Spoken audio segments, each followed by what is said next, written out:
Good evening. Welcome to the December 15th, 2015 meeting of the Millis School Committee. The meeting is being recorded and can be viewed on channel 8 on Comcast on Mondays at 7 o'clock or Verizon channel 37. We'll start with a roll call vote. I'm here. Jen? Present. Steve? Present. Nancy? Here. Sean? Here. Denise? Here. Student representative? Present. And looks like no teacher representatives tonight. Anybody signed in for open session? No. Excellent. Then we'll move right to action items. I will entertain a motion for school committee minutes. Mr. Chair, Mr. Doherty. make a motion to approve the November 17, 2015 school committee meeting minutes. Second. Been moved and seconded. All those in favor? Aye. Motion carries. Next is consideration to award a purchase of a special ed van. Mr. Chair, Mr. Catalano. I make a motion to approve the purchase of a special ed van in the amount of $22,774 from Central Chrysler Jeep Dodge. Been moved and seconded. Further discussion? I have a question, Mr. Chair? Yep. I have a question. Do we, I know before we said that any of the vans that we were going to purchase, even the ones that we purchased recently, meet those fuel efficiency requirements that we spoke about earlier with the town energy manager? Do we know if this one meets those requirements? Yes. It does, thank you. Further discussion? All those in favor? Aye. Motion carries. And consideration to approve repairs over $5,000. Mr. Chair, Mr. Catalano. I make a motion to approve a repair to the middle school, high school heating system in the amount of $5,840.23, and to the Clyde Brown heating system in the amount of $5,895.68. Been moved and seconded. Further discussion? All those in favor? Aye. Motion carries. Next, we're moving right on to student representatives.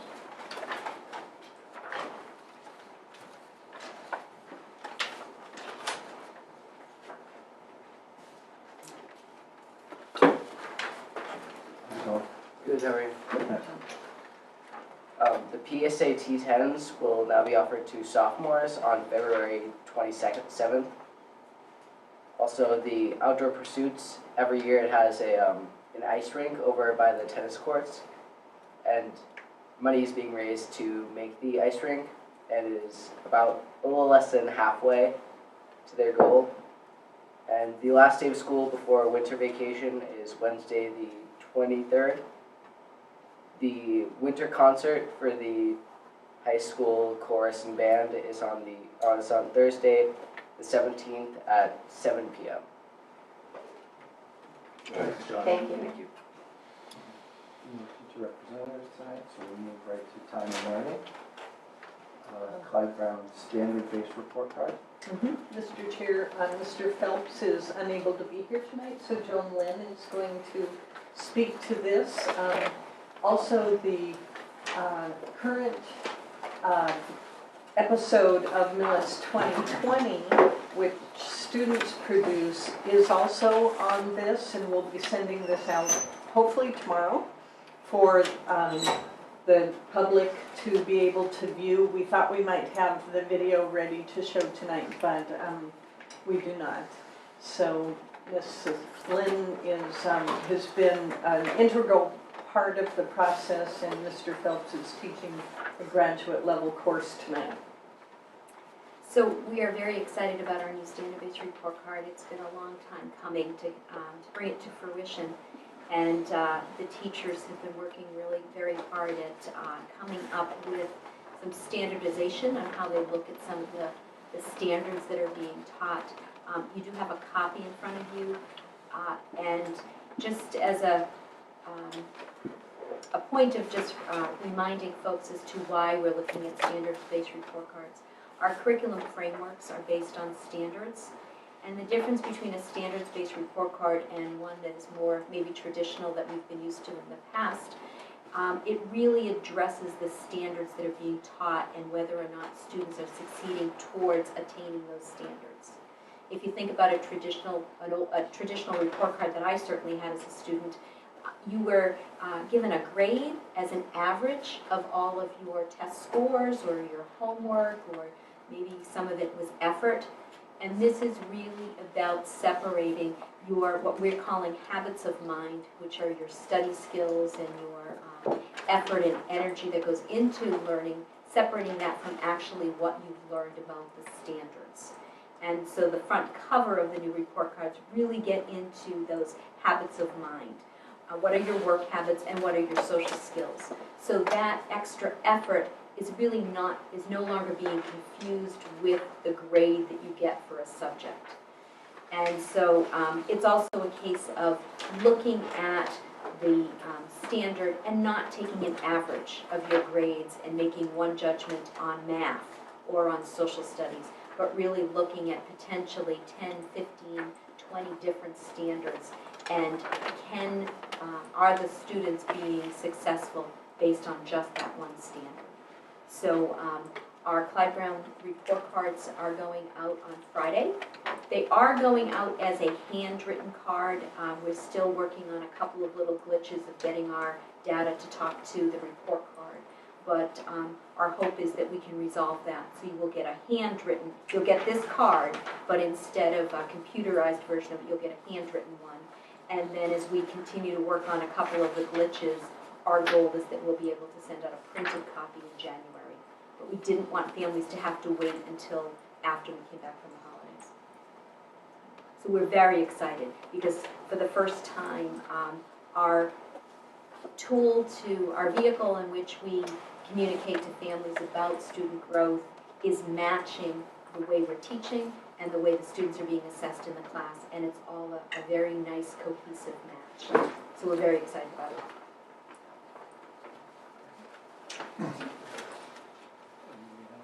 Questions? Mr. Chair.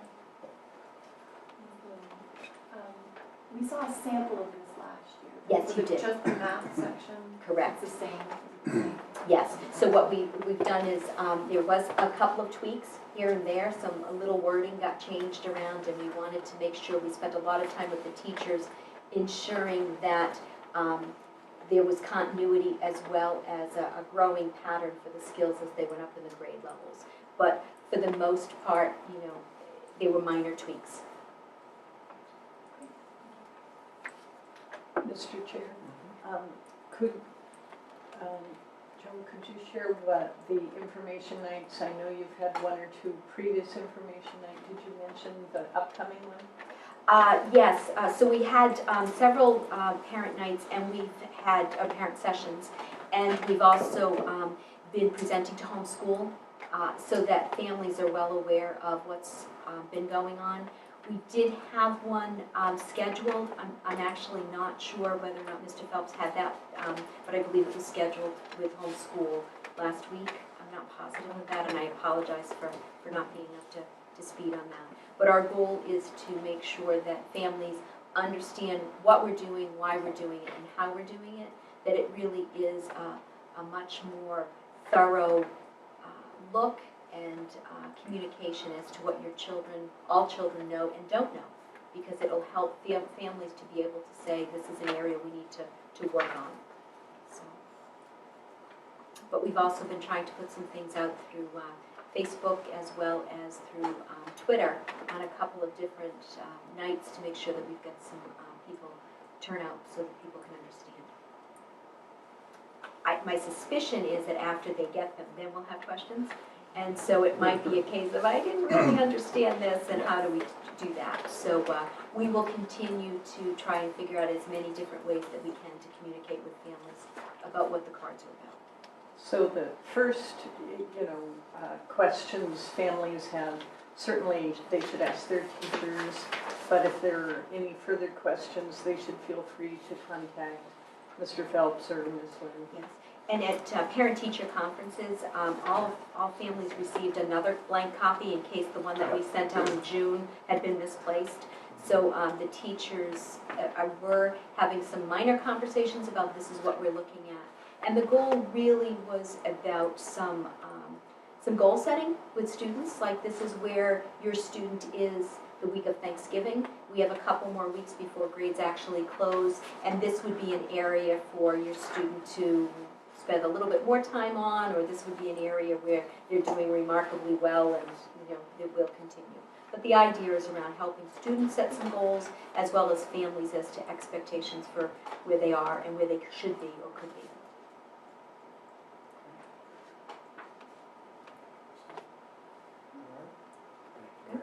Thank you. We go to the superintendent report. And I will pass our business manager. Oh, okay. For enrollment, you have your December enrollment in your packet. And as always, we have been able to uncover a couple more families that might have moved or et cetera that are choicing into Millis. And I always want to reiterate that if a family moves, they are able to continue. They just need to let us know their new address, and thus the district gets choice funding for those students. So that is basically the change of two more choice students with two other students that have moved into the district. The memo in your packet also is, as you may have noted, the Board of Education voted to support the Commissioner of Education's recommendation to move toward a next generation MCAS rather than sticking with the full-fledged version of PARC that had been piloted last year. So that is under development. We have participated in webinars and gotten information that the next version of MCAS that students will have this spring will include a lot of PARC-like elements, so that it will be a little bit more of a gradual transition, with PARC being an exam that is attempting to get at higher order thinking skills and application of knowledge rather than just content. So each district is able to once again select MCAS or PARC this year. As you recall, last year we voted to continue with MCAS while the glitches were being worked out of the PARC, especially the computer online version of PARC. There are PARC sample questions that online that the public can access and also our teachers can utilize, and some computer-based ones that we will be using to try to help students just become familiarized with an online testing environment. But our recommendation after discussion on the leadership team is to continue with MCAS this year. It is, again, we will have more elements, PARC-like elements included in MCAS, and then by the following year there will be more full second version or MCAS 2.0 next generation type of MCAS. The online version, full online version of PARC we had piloted the year before in certain grade levels with certain students, and it is going to be a challenge to have that many devices and that much online bandwidth capacity and to manage that, but that will not be for another couple of years. They expect to be fully online with the next generation of MCAS in 2019. So it is our recommendation that we once again continue with MCAS, and it gives us continuity of results. The growth that we're able to track for students is not interrupted, and for teachers as well.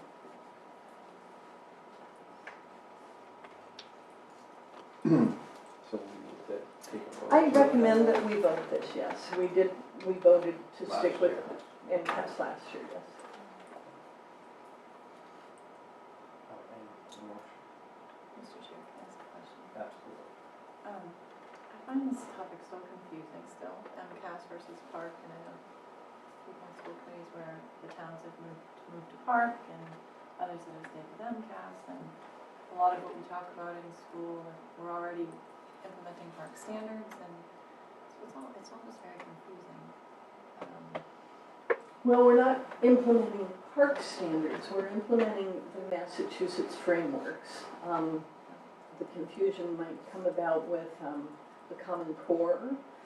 The Common Core for the rest of the nation was mostly based on Massachusetts standards because we are the highest performing state in the nation.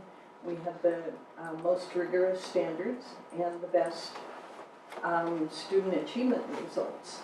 So that has not changed. We are continuing to be aligned with the Massachusetts state frameworks. We had done English and math, and we're currently aligning to the science standards, what are also called next generation science standards. So, but the intent, as the commissioner explained, it's been a number of years, I forget exactly how many years since MCAS was implemented, almost 20, I believe. And it's time for a new approach.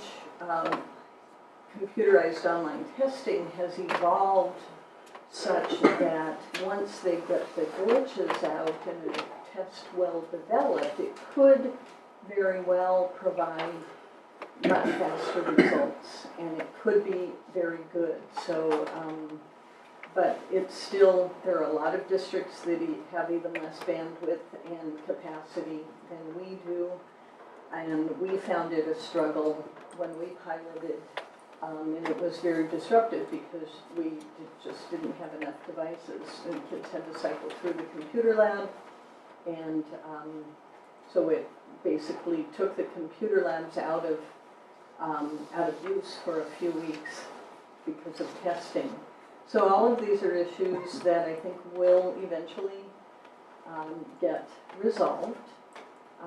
And we agree with the intent of trying to capture those 21st century skills, the application of skills and knowledge versus just more rote remembering of content.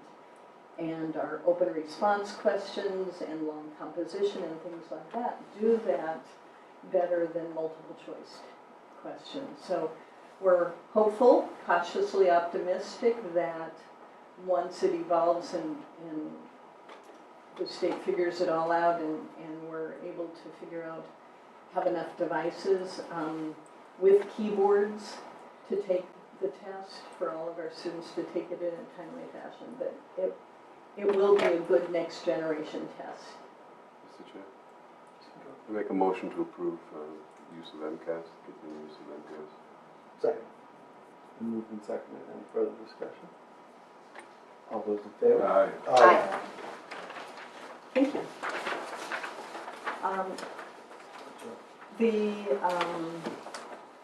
I'd like to invite April Yu to come to give us a budget update. We're almost halfway through the fiscal year.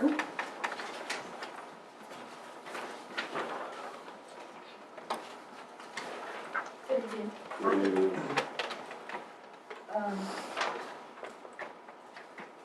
Everybody has a package, right? So I'm going to quickly go through this. I also included all the year-to-date budget report for Fund 10. So if you read it, you can see the last column is about the percentage used. So I'm going to go through this at the summary page at the top. So for whole fiscal year 16, FY16, the total local budget is 13,816,405. As of December 10, when I was running this report, the total encumbered and expended together totals $4,352,348, which is 31.5% of the whole budget. So which leaves the total remaining available balance of $464,056. So this is about 68.5% of the total budget. And so it's as of December 10th, which is about 46% through total FY16. So overall, the whole budget looks good. As we all know, that budget is not linear. Some of the expenses are like front-loaded. Some of those may be back-loaded, so some are in the middle of the year. So, but overall, everything looks pretty good. So the account balances, we have been trying very hard to align it with whatever was budgeted.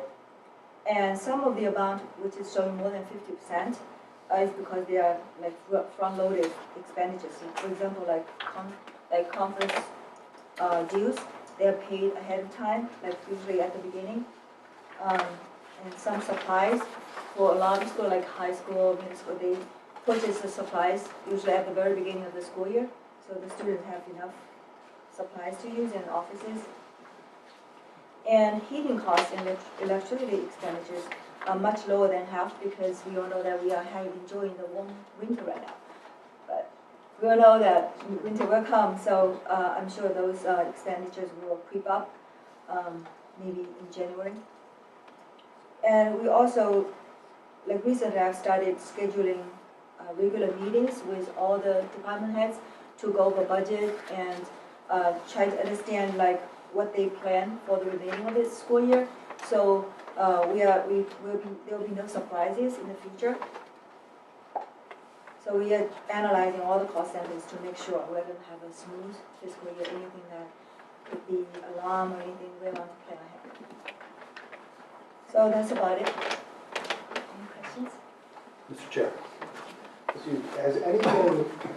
are there any concerns, any line items that unexpected expenses or costs that, I understand that some things are just, they go over the course of the year, but anything that was not expected and could impact that specific line?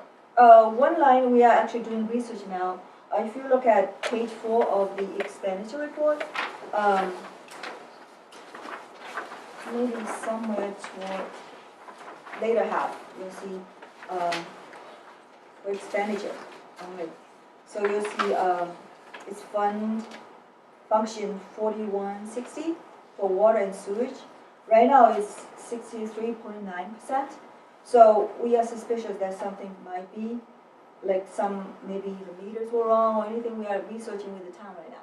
I haven't got the answer yet, but we're in the middle of finding out why it's higher than what we expected.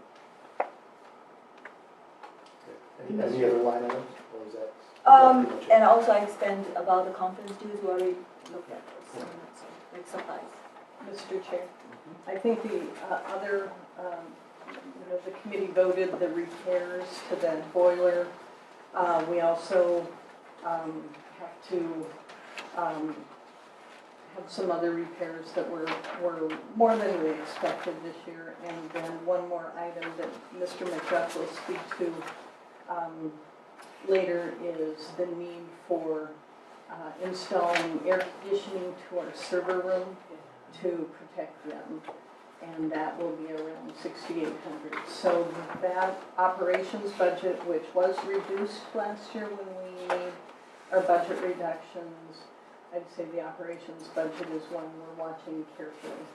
Mr. Chair, where do we stand on, we don't have it, I think it was at the last meeting, and said I didn't through my bag. Where do we stand on the facility rental? Do we have any balance, do we have any room in there to cover what we're considering unexpected emergency costs for the heating systems? It's just over 11,000. Right now, actually have the hand up back there. We're about to go over that later. We have available balance a little over 10,000 to cover that. But we're not planning to use the whole thing to cover cost of that 6,800? I did ask April, and she did prepare the synopsis of the revolving accounts for you that she was going to present this evening. So our thinking on this was to use operational budget for now for the 3 fairly large repairs that we need to make, and then see where we stand come, hopefully February, March, and dip into facility rental if need be. Okay. One other thing, just to clarify, I think, so we're only at 31% of our budget, but that fiscal year starts in July, and our largest expense, salaries, doesn't start until September.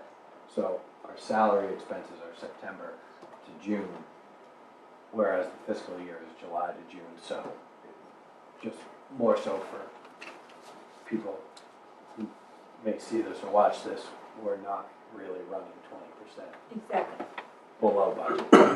exactly. Mr. Chair? Yep. One other line item, function 2430, which is general supplies. We had allocated or appropriated $30,309. We have spent to date, we spent 90%. So we're just shy of halfway through the year, so I'm not sure if there were unexpected cost in that line item, or if we're not appropriating the correct amount. I don't know what the previous years, how much we had allocated and how much we had spent, but we're 90% done, and those are, I don't know if we bought a lot in the very beginning, but I don't know. Yes, if that as was- I expand, yes. Yeah, supplies is That definitely, was mostly front yes, loaded? so Okay. the, All right. And so do we feel like we have enough, Mr. Chair? Do we feel like we have enough supplies, or do we feel like we have enough supplies to make it through the rest of the school year? I think the principals can speak to that later, but it is going to be a tighter year than usual. We knew that coming into the year, but right now they do try to order at the beginning of the year the supplies, many of the supplies, pallets of paper, et cetera, that we will need. So I think we're okay for now, but it is another area that we'll be watching. definitely, we are constantly monitoring all those to make sure. That's why I'm meeting with the principals to make sure, secretaries and principals. to make sure. Yeah, and as you're doing that, if we reach a point where there's discussions or decisions about scaling back on purchasing, or the need to look at other areas for funding to keep our supply amounts at the level we need, we'd like to have that conversation here as well. Go over this warrant item for the van purchase. Yes, actually, they voted that already. So we're Oh, all it's set. already done? Yep. Okay. They did that. You're all set. Yep. Thank you very much. Okay, thank you. Thank you. All right, so for the next item in the superintendent's report, I am recusing myself from the conversation, so I will let you guys go through this.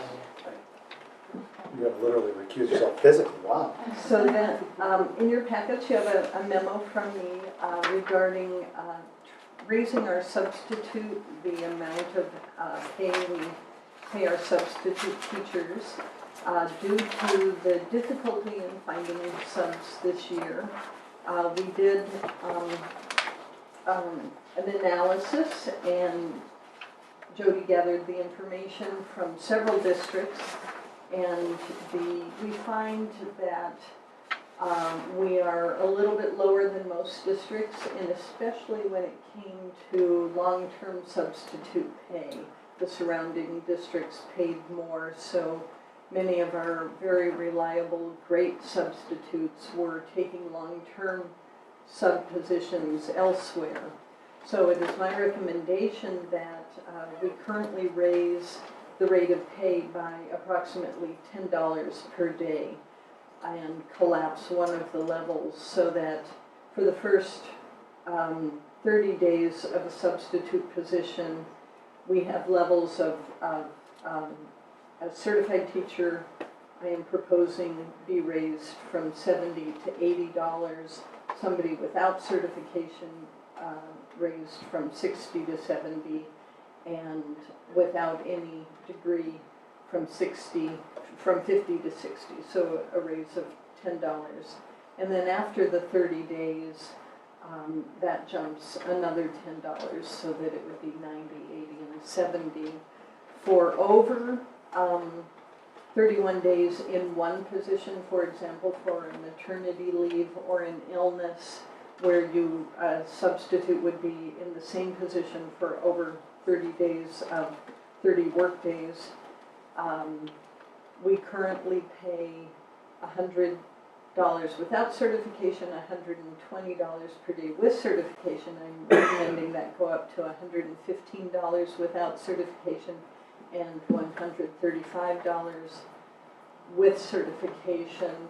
In analyzing our substitute budget, we have appropriated this year $136,000, almost $137,000 in this line item. We do have several long-term leaves, but I do believe that this increase is something we can absorb and will maintain a higher level of substitute teacher. I think I should take the lead on this one. So is there any discussion on this topic? Ms. Gibbons, sorry, I saw her hands first. Sorry. Nancy, with the proposed increases, where does that put us now against the surrounding areas? So are we still low, in the middle now? or- We'd be more in the middle. Yeah. There are districts that, for example, Natick, that are much higher, but they might be just far enough away that somebody might not want to travel. Nancy, so we are 4 months in, and so the impact this year should be $20,000. Correct. Have you At done most. any breakout what it's going to cost a full school year, and what's the impact on the line item going to be? How much of an increase are we going to be going up? I think this, it's an estimate because we never can predict maternity leaves or illnesses. Which is why we take a 3 to 5 year look back and just average that. So I do believe that it would be that what we have budgeted is sufficient to absorb it, and would be if we had a modest increase in that line item for next year. I don't think we'd have to increase it very much. So when we go into the budget cycle, we should Take a look. make a note that we have to extrapolate for a full year. Right, and we'll do that analysis. Anyone else? I'll take a motion. Madam Chair, Mr. Delano. I make a motion that we increase the substitute pay, do I have to go through individual ones, by a rate of $10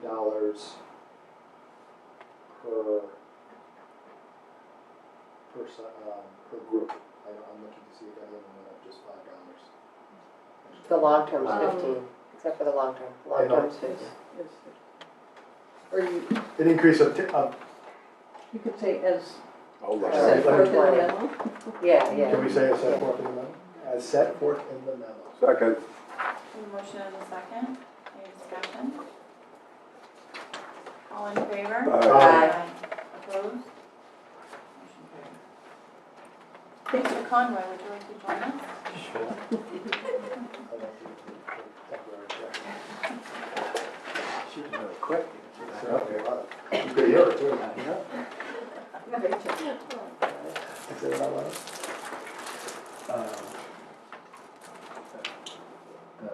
For chairman's report, when we go into the working session after, we'll be having initial discussions on looking at the budget of 17. As we know, there's been discussions about what 17 is going to look like in the revenue. I had a meeting a couple of weeks ago, right before Thanksgiving, with Chris Smith, just to get an understanding of the town's needs and whether they were looking at an override or needed one. I think there's less of a concern for staffing and operational costs, and they're looking potentially more at infrastructure type things. But one of the things that Mr. Smith and I also talked about was other revenue streams and issues and going on around town, in town, that could generate revenue. And one that people may have seen, there's been a couple articles the last couple of days in the Milford Daily News or Metro West Daily News revolves around, I think it's Exelon, who's looking to, setting up in Medway and looking to purchase water. And Franklin is also involved in discussions with the town for tapping some of our excess water, which could have some significant revenue impacts for us in the coming years. So it's something I think we need to be mindful of and be watching and paying attention to, because, you know, although in a lot of these cases over the years, those kind of things just kind of sat and we haven't been involved so much as a committee, I think we need to be at least aware and understanding of the pros and cons of these things, because any new revenue that comes into the town would have a positive impact on our ability to fund operating budgets and other projects going forward. So, and that's it. Subcommittee reports. Policy subcommittee. There's a new policy on our proposed revision of our existing restraint policy. And this has been vetted by legal counsel, and if I'm not mistaken, it's mostly, the revision comes from mandates from the state. They put the forth, and then the legal counsel looked at it. So this is an accepted draft by our legal counsel on what to be in compliance with state law on restraint policies. So for this, we would entertain a motion because it's a new policy, a policy change. I would waive the first. I would take a motion to waive the first reading. Mr. Chair, Mr. Catalano. I make a motion that we waive the first reading of the Millis Public Schools Restraint Prevention and Behavior Support Policies and Procedures 4-24.22. Second. Been moved and seconded. All those in favor? Aye. Motion carried. And, we could then move directly to a second reading. And then we can schedule a third reading at our next meeting for January 5th. Mr. Chair, Mr. Catalano. I make a motion that we engage in a second reading of, or have a second reading of the Millis Public Schools Restraint Prevention and Behavior Support Policies and Procedures 4.22. Second. Moved and seconded. All in favor? Aye. So I need to read this? Yes, you do. Well, mine thinks it was- Want me to do it? Max? Want me to do it? We can take that. Do you want to split it up, like 2 pages each? I can go through it pretty quick. Take my I can read through it pretty quick. Did you second the second? Yeah. All right, so we have the restraint prevention and behavior support policies, support policy, and procedures, I think, for Peter and support. 4.22, introduction. Maintaining an orderly, safe environment conducive to learning is an expectation of all staff members of the Millis Public Schools. The Millis Public Schools comply with the Department of Elementary and Secondary Education restraints regulations 603, what's CMR? Code of Mass Regulations. Code of Mass Regulations 46, bad sequence, to the extent required by law. According to the terms, the restraint regulations apply not only at school, but at school-sponsored events and activities, whether or not on school property. Physical restraint, including prone restraint where permitted, shall be used only in emergency situations. after other lawful and less intrusive alternatives have failed or been deemed inappropriate, and with extreme caution. School personnel shall use physical restraint with two goals in mind. One, to administer a physical restraint only when needed to protect a student and or a member of the school community from assault or imminent serious physical harm. And two, to prevent or minimize any harm to the student as a result of the use of physical restraint. This policy shall be reviewed annually and provided to Millis Public Schools staff and made available to the parents of enrolled students. Nothing in this policy precludes any teacher, employee, or agent of the Millis Public Schools from using reasonable force to protect students or other persons or themselves from assault or imminent serious physical harm. Definitions. The following definitions appear in 603 CMR 46.02. 1. Physical escort. Temporary touching or holding a student without the use of force of the hand, wrist, arm, shoulder, or back for the purpose of inducing a student who is agitated to walk to a safe location. 2. Physical restraint. Direct physical contact that prevents or significantly restricts a student's freedom of movement. Physical restraint does not include brief physical contact to promote student safety, providing physical guidance or prompting when teaching a skill, redirecting attention, providing comfort, or a physical escort. 3. Mechanical restraint, the use of a physical device or equipment to restrict the movement of a student. The term does not include devices implemented by trained school personnel or utilized by a student that have been prescribed by an appropriate medical or related services personnel and are used for the specific and appropriate positioning or protective purposes for which such services were designed. 4. Seclusion restraint, involuntary confinement of a student alone in a room or area which the student is physically prevented from leaving. The use of quote-unquote time-out procedures shall be not considered seclusion restraint. Time-out means a behavioral strategy in which a student temporarily separates from a learning activity or the classroom, either by choice or by direction from staff for the purpose of calming. During time-out, staff must continuously observe a student and shall be with the student or must observe the student at all times. The space used for timeout must be clean, safe, sanitary, and appropriate for calming. Timeout shall cease as soon as the student is calm. 5. Medication restraint. The administration of medication for the purpose of temporarily controlling behavior. Medication prescribed by a licensed physician and authorized by the parent for administration in the school setting is not medication restraint. 6. Prone restraint. Physical restraint in which a student is placed face down on the floor or another surface, and physical pressure is applied to the student's body to keep the student in the face down position. Sure. Methods for engaging parents and youth in discussions about restraint prevention. Any parent with concerns about the use of physical restraint at any school within the Millis Public Schools may request a meeting with the building principal or their superintendent to discuss such concerns. Any individual who believes that a physical restraint of a student may have been unwarranted or conducted inappropriately may also make use of the grievance procedures described below.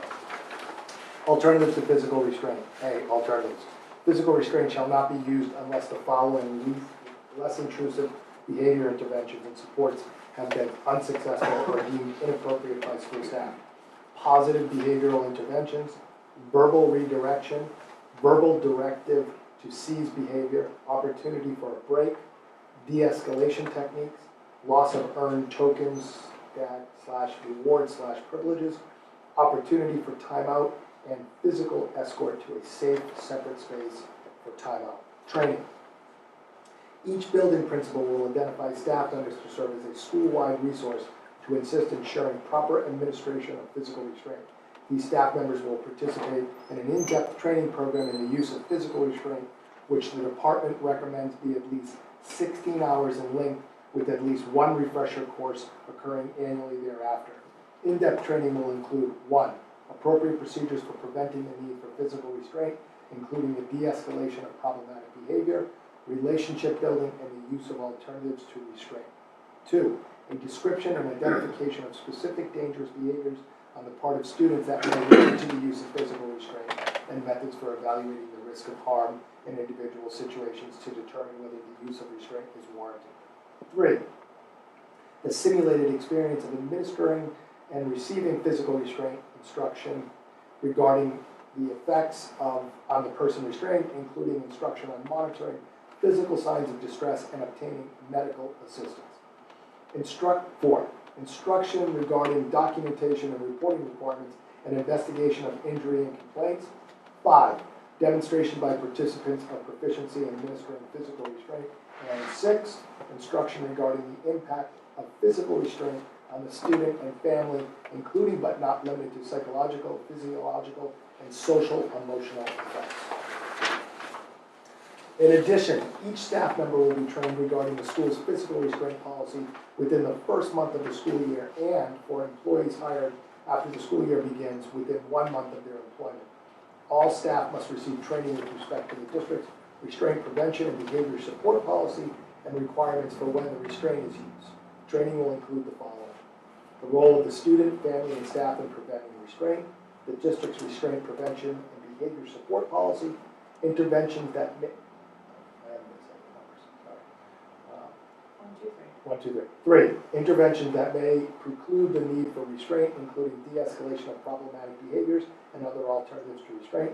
4, when behavior presents an emergency that requires physical restraint, the types of permitted physical restraint, including information regarding the increased risk of injury to a student when restraint is used. 5, administering physical restraint in accordance with medical or psychological limitations, known or suspected trauma history and/or behavior intervention plans as applicable to the individual student. And 6, identification of specific staff who have received an in-depth training in the use of physical restraint to serve as school-wide resource to assist in ensuring the proper administration of physical restraint. These individuals must participate in the in-depth training as explained above. Procedure for exclusionary timeout. Exclusionary timeout as a staff-directed behavioral support is only to be used when the student is displaying behaviors which present or potentially present an unsafe or overly disruptive situation in the classroom. In this situation, the student is separated from the learning environment. He must be placed in a safe and calming environment. Staff-directed exclusionary timeout is not to be used as a method of punishment for non-compliance or for incidents of misbehavior that are no longer occurring. The procedure for the use of exclusionary timeout includes continuous observation by a staff member. Staff is immediately available to the student at all times. The space for exclusionary timeout must be clean, safe, sanitary, and appropriate for the purpose of calming.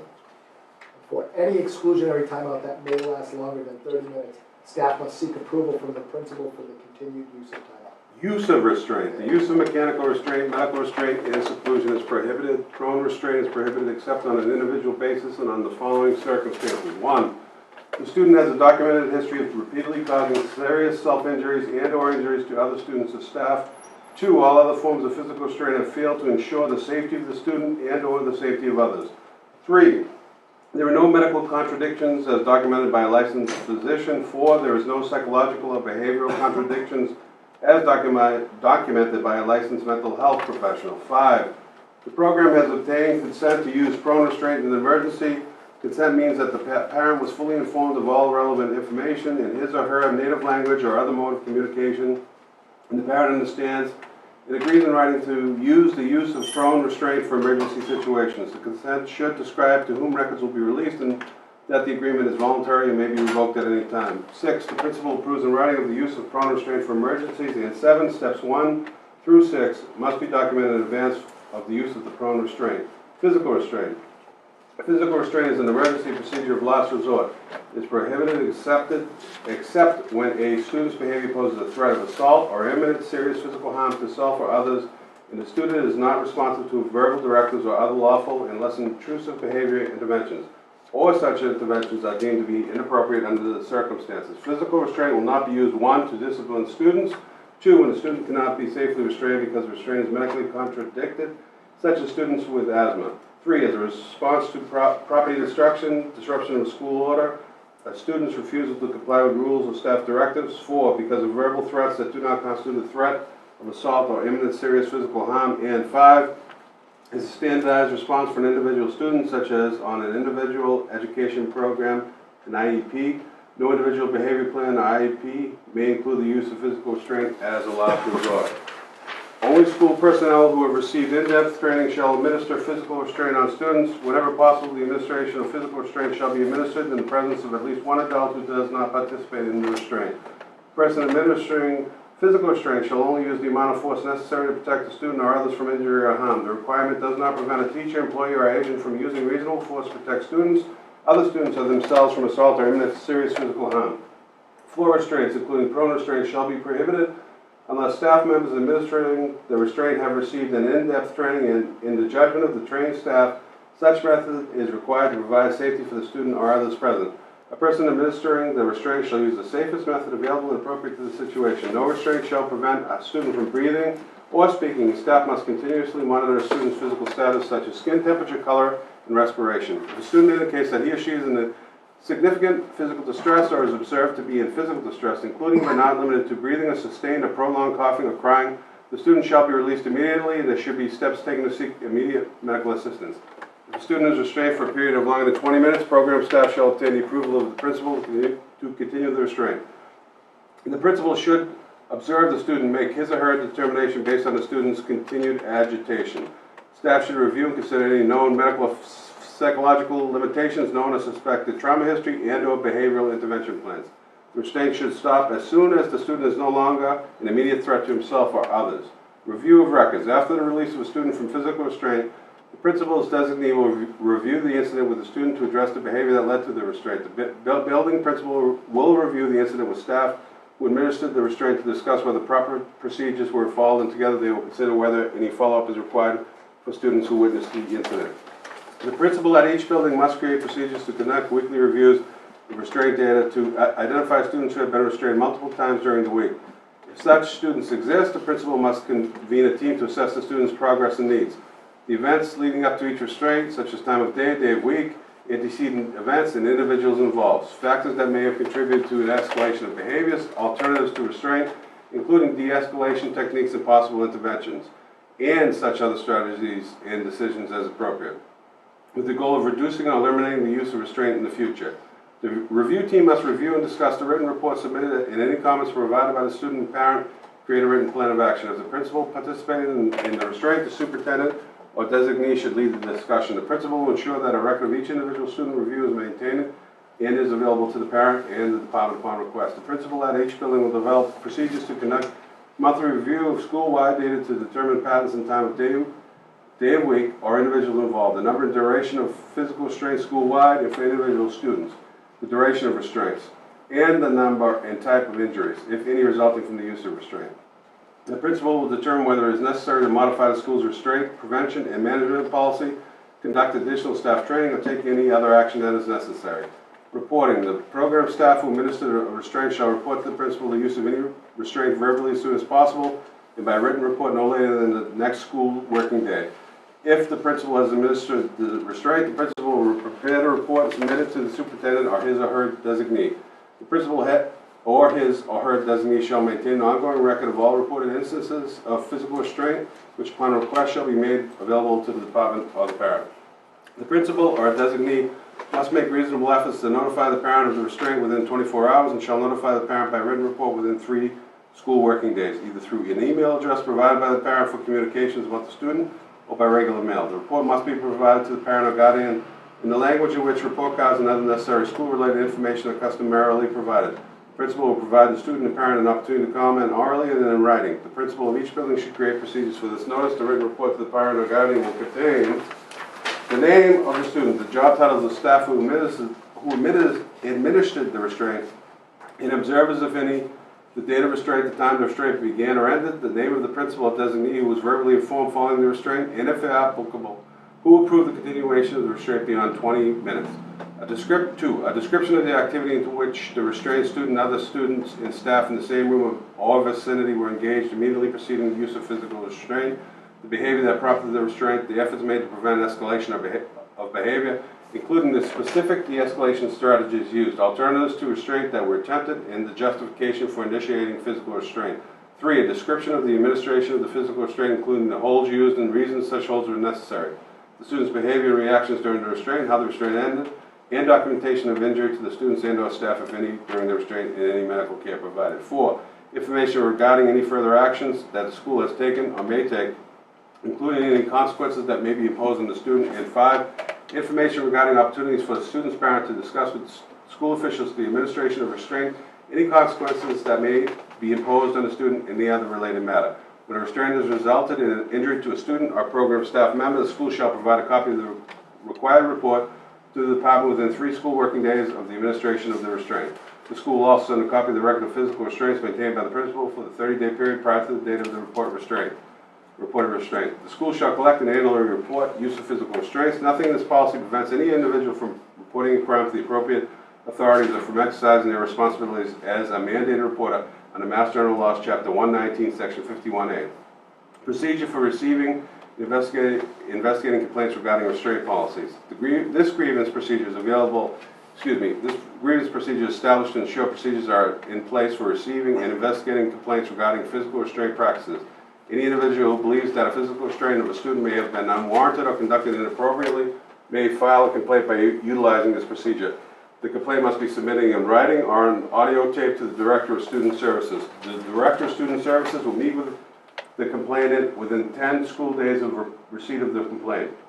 A thorough investigation will be conducted, which may include interviewing witnesses, staff involved, and/or the student, reviewing all written documentation leading up to and pertaining to the incident, and all reports filed with the superintendent of schools and the department. Written report will be developed by the Director of Student Services or his/her designee and provided to the complainant. The Director of Student Services determination will be the final determination of the district.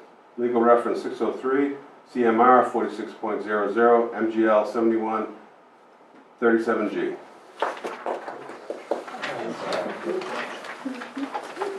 All right, any comments on this?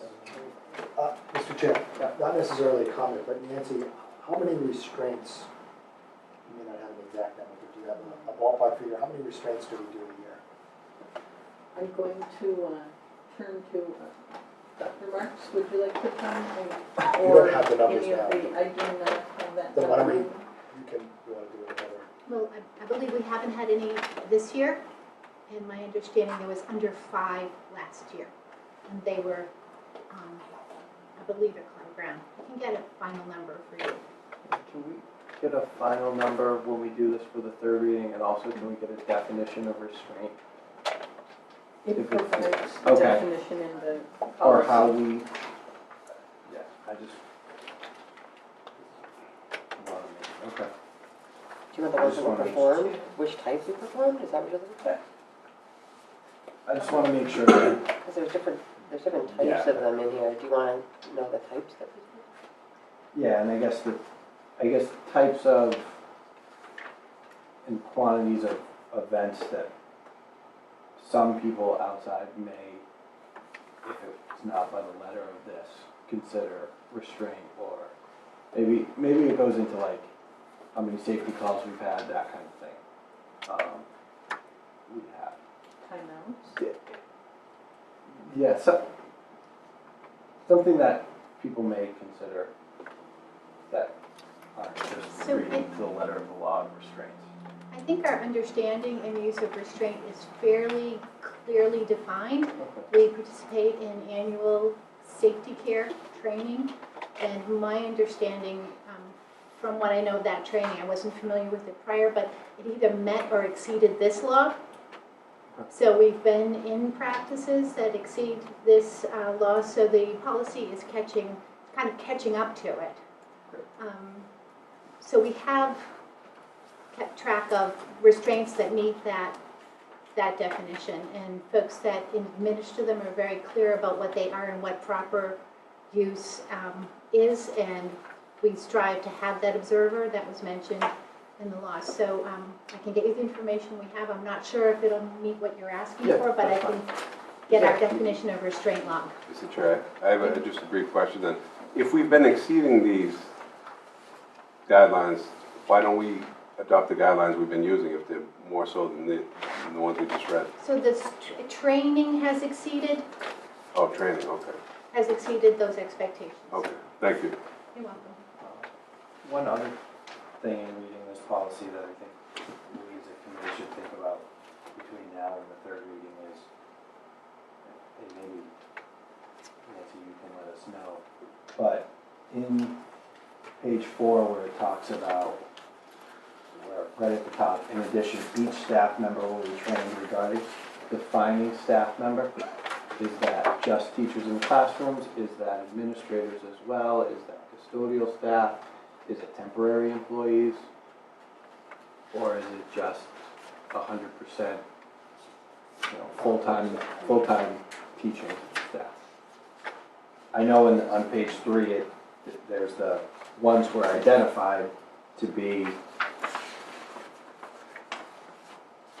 just want to find the word to use. Identify the school-wide resource, so that's those individuals. But then the next page and the next paragraph states that we have to train everybody we employ.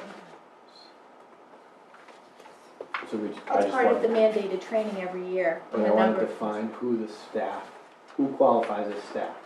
Mm-hmm, yes. Mr. Chair, under reporting on page 7, and I understand that these are kind of parameters, but paragraph 2, the principal or designee must make reasonable efforts to notify the parent of the restraint within 24 hours and shall notify the parent by a written report. I get the written report in 3 days, but I would hope that we would be notifying not within 24 hours, but by the end of the school day, if not sooner. And I get that that's what the law says, but we make every effort to call immediately when possible. It's usually immediate, but certainly by the end of the school day.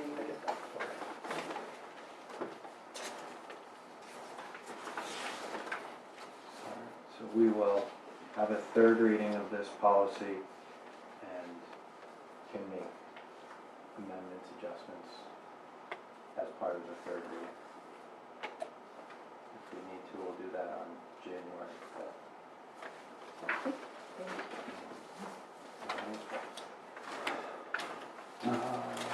Correspondence?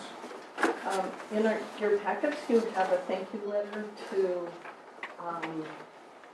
Mrs. O'Hara for donation of a Nook color reader to the library that the students use and check out of the library. We appreciate that. And to Mrs. Anna Smith for also a donation of a Nook color e-reader. You also have the agenda for really excellent, I'd say, well-received and very excellent professional development we did last week on December 9th for staff and parents, actually. The bullying prevention training for staff provided by Dr. Elizabeth Englander and of MARC, which is the Massachusetts Aggression Reduction Center, thank you. And then a parent evening that night that I found as a parent of teenagers, and a preteen, very useful and very helpful. And that will also be able to be viewed on cable. I'm not exactly sure when it will go up, but her presentation was superb and staff found it very, very helpful, and it is a testament to the people who worked on bringing this to the district that they put it was just an excellent program. Thank you. Any school committee announcements? Oh, Do we want to talk about the school building project?